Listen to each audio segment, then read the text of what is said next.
जय श्री कृष्णा मित्रों। श्री कृष्ण अर्जुन से कहते हैं कि जब ज्ञान की धारा जब बहती है तो सबसे पहले मोह को नष्ट करती है। मोह को इसलिए नष्ट करती है क्योंकि मोह अज्ञान है, दुखों का एक कारण मोह भी है। मोह से अज्ञान बढ़ता है और जीवन में समस्याएं शुरू होने लगती हैं।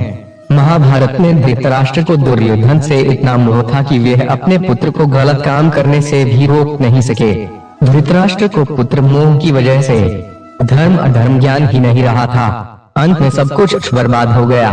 आध्यात्मिक गुरुवार रामकृष्ण परमहंस ने अपने एक लेख में बताया है कि महाभारत में श्री कृष्ण ने अर्जुन से कहा था, जब ज्ञान की धारा बहती है तो सबसे पहले मोह को नष्ट करती है।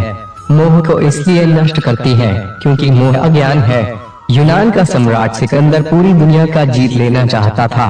एक दिन एक नागा साधु ने सिकंदर से कहा कि तू ये पूरी दुनिया जीत लेगा, उसके बाद क्या करेगा, क्योंकि इसके अलावा दूसरी कोई दुनिया है ही नहीं।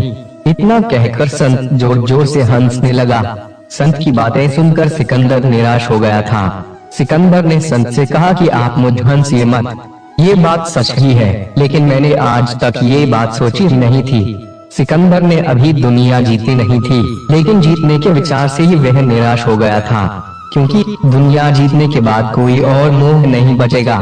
सिकंदर ने संत से कहा कि आप हंस क्यों रहे हैं। संत ने जवाब दिया कि तू पूरी दुनिया जीत लेगा तब भी तुझे निराशा ही मिलेगी, क्योंकि तू दुनिया को जीतने के मोह में बंधा है, जबकि मेरे पास कुछ नहीं है, लेकिन मैं हमेशा खुश रहूंगा, क्योंकि मुझे किसी चीज का मोह नहीं है। मोह की वजह से जीवन में दुख ही आते हैं। मोह घर परिवार से हो सकता है, सफलता का मोह हो सकता है, सुख सुविधा और मान सम्मान का मोह का हो सकता है। जहाँ मोह रहेगा वहाँ दुख तो आएगा ही। मोह जब सफल होता है तो दुख मिलता है, और जब असफल होता है तब भी दुख ही मिलता है। श्री कृष्ण कहते हैं कि जब को मोह त्याग देता है तो उसे मेरी कृपा मिल जाती है। मोह रहित व्यक्ति परम आनंद प्राप्त करता है। इसीलिए मोह का त्याग करना चाहिए और जो हमारे पास है उसी में संतुष्ट रहना चाहिए। ज्यादा पाने का मोह रहेगा तो दुख बढ़ना तय है। जय श्री कृष्ण। दास्तुर वीडियो अकेला जी हो तो चैनल को सब्सक्राइब कर के कमेंट और वीडियो को लाइक करें। हम आपके आभारी रहेंगे।